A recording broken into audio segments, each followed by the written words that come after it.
And with Terry McMillen, we know how big, how critical that particular moment was, how frustrating to accept the outcome.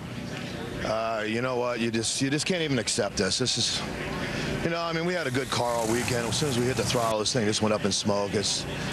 It just bites right now, you know? I mean, we're trying so hard to get in the top 10, and my guys are working their butt off, and our sponsors and everybody's sticking behind us, and all that. It's just frustrating, you know? It's a tough deal, and it's coming down to crunch time, you know? There's 11 rounds of racing left after this round, you know? And we got to make a move, and right now we can't get that win when we need it and to go rounds. But you know what? We're not dead.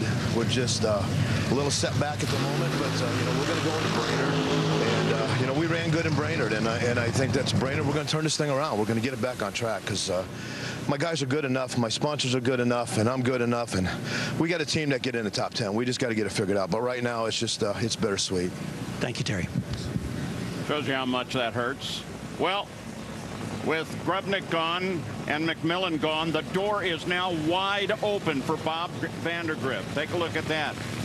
He's got a chance winning this round to come forward and come forward big time, but he faces Larry Dixon. Well, the door may be wide open, but Larry Dixon's standing in that doorway. So got I mean, his foot against oh man, he's got his work cut out. Even though Larry struggled on Friday in qualifying and then came back and just kind of started to get it together, Bob Vandergriff definitely has his work cut out for him right now. We saw that the Alanabi team, when they do struggle, they have to, you know, they are able to bounce back more often than not.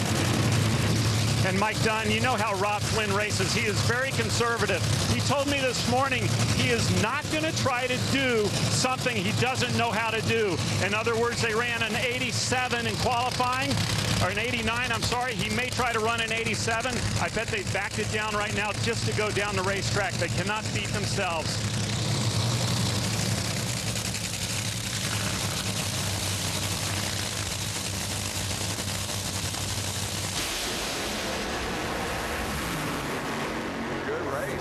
Well, he gave him a run, no question about that. 384 for Dixon, 391 for Bob Vandergriff, and the three on the bubble end up exactly where they were coming into the game. Give credit to Bob Vandergriff, Rob Flynn, the rest of that team. They did a great job. They went out there and did just like Whit was saying.